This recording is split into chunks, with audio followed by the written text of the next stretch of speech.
अस्सलाम वालेकुम students. So we are discussing chapter number 7 electrochemistry. Electrochemistry के जो आज हम टॉपिक पढ़ रहे हैं वो हम पढ़ेंगे फ़िज़िकल मेथड्स. यानी हमने लास्ट टाइम जो है वो हमने पढ़ा था प्रिवेंशन ऑफ कोरोजन. यानी पहले हमने कोरोजन को डिस्कस किया है कि रस्टिंग ऑफ आयरन को जो है वो कोरोजन करते हैं. रस्टिंग का मतलब होता है किसी भी चीज़ का ख़राब होना, और रस्टिंग ऑफ आयरन को स्पेसिफिक टर्म को हम बोलते हैं कोरोजन. तो हमने उससे प्रिवेंशन के मेथड्स पढ़े थे जिनके अंदर 4 चीज़ें थी. एलॉइंग हो गया, पेंटिंग हो गई, ग्रीसिंग हो गई. ठीक हो गया. तो वो हमने पढ़े थे. आज हम जो है उसके फ़िज़िकल मेथड्स पढ़ेंगे कि हम इलेक्ट्रोप्लेटिंग जो है फ़िज़िकल मेथड से किस तरह कर सकते हैं, कोरोजन से फ़िज़िकल मेथड से किस तरह बच सकते हैं. एक तो जिंक और टिन कोटिंग है हमारे पास. फर्स्ट वन जिंक कोटिंग, इसको हम गैल्वेनाइजिंग भी बोलते हैं. The process of coating a thin layer of zinc on the iron is called galvanising. Simply अगर आयरन के ऊपर जो है वो हम जिंक की थिन लेयर जो है वो उसको कोट करते हैं तो उसको हम गैल्वेनाइजिंग बोलते हैं. This process is carried out by dipping a clean iron sheet in a zinc chloride bath and then heating it. Process बड़ा आसान है कि हम एक थिन जो है वो क्लीन आयरन शीट लेते हैं, उसको जिंक क्लोराइड बाथ यानी जिंक क्लोराइड सॉल्ट होता है एक सोल्यूशन के अंदर, उस आयरन शीट को जो है उसके अंदर हम प्लेस कर देते हैं और फिर उसको हीट करते हैं.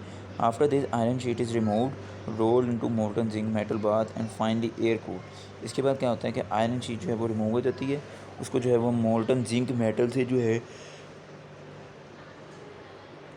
कवर कर देते हैं और फाइनली एयर कूल यानी इसको ठंडा करते हैं. तो हमारे पास जिंक कोटिंग हो जाती है आयरन के ऊपर. Next one is tin coating. अब आयरन के ऊपर टिन की जब कोटिंग करनी है तो कैसे करनी है. It involves the dipping of the clean sheet of iron in a bath of molten tin and then passing it through hot rollers. इसके अंदर क्या प्रोसेस है कि हम मोल्टन टिन के अंदर अपनी आयरन शीट को डिप करते हैं. यानी पहली कंडीशन ये ज़रूरी है कि आयरन की शीट जो है वो क्लीन होनी चाहिए. ठीक है. फिर हम एक बात लेते हैं. बात से मुराद कि कोई भी हमारा सोल्यूशन जैसा इलेक्ट्रोलाइटिक सोल्यूशन होता है ना हमारा, एक बीकर के अंदर हमने लिक्विड फॉर्म में अपना लिया होता है और उसके अंदर जो है फिर हम उसके ऊपर कोटिंग करते हैं. तो हम मोल्टन फॉर्म के अंदर जो है वो टिन लेते हैं जो कि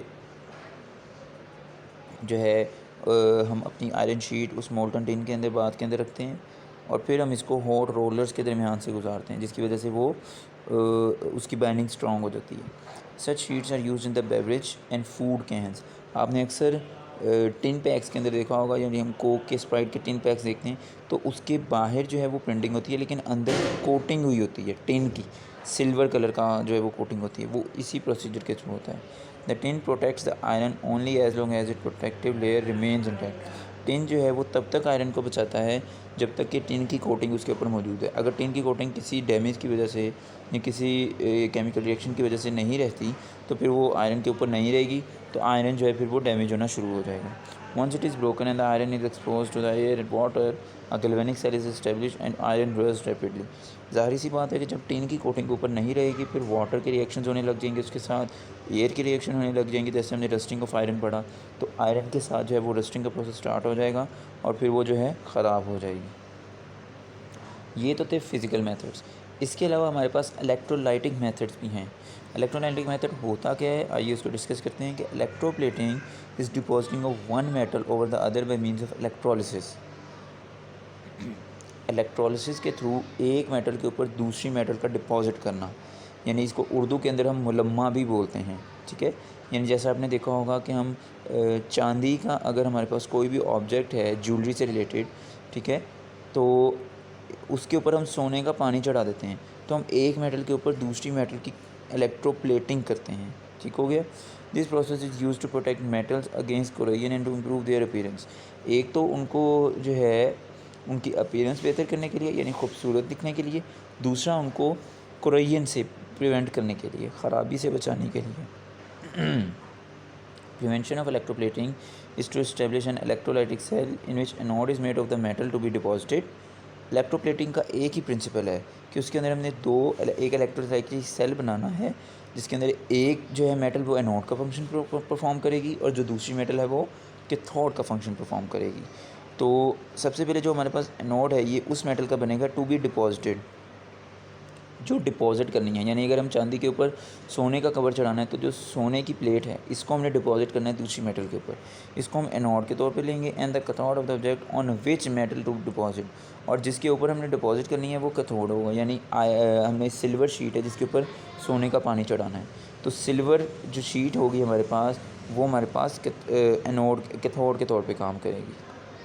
प्रोसीजर ऑफ इलेक्ट्रोप्लेटिंग बहुत ही आसान है। In this process the object to be electroplated is clean with sand. सबसे पहले जो हमने ऑब्जेक्ट इलेक्ट्रोप्लेट करना है उसको हम सैंड यानी रेत से क्लीन करेंगे। Wash with caustic soda solution, caustic soda से उसको जो है वो वॉश करेंगे। And finally it is thoroughly wash with water, और फिर इसको अच्छे तरीके से पानी से धोएंगे। The anode is made of the metal which is to be deposited like chromium nickel. जो एनोड है ये हमने वो मेटल का बनाना है जो हमने डिपॉजिट करना है, यानी जिसकी इलेक्ट्रोप्लेटिंग होगी, ऊपर जिसकी कवरिंग होगी, क्रोमियम या निकल की कवरिंग करेंगे। Cathode is made up of the object that is to be electroplated like some sheet made up of iron. अब जारी सी बात है हम आयरन को डिस्कस कर रहे हैं तो हम आयरन की इलेक्ट्रोप्लेटिंग करेंगे। आयरन शीट लेंगे जिसके ऊपर टिन या क्रोमियम की या निकल की हम शीटिंग करेंगे। These electrodes are connected with a battery. When the current is passed, the metal from anode dissolves in the solution.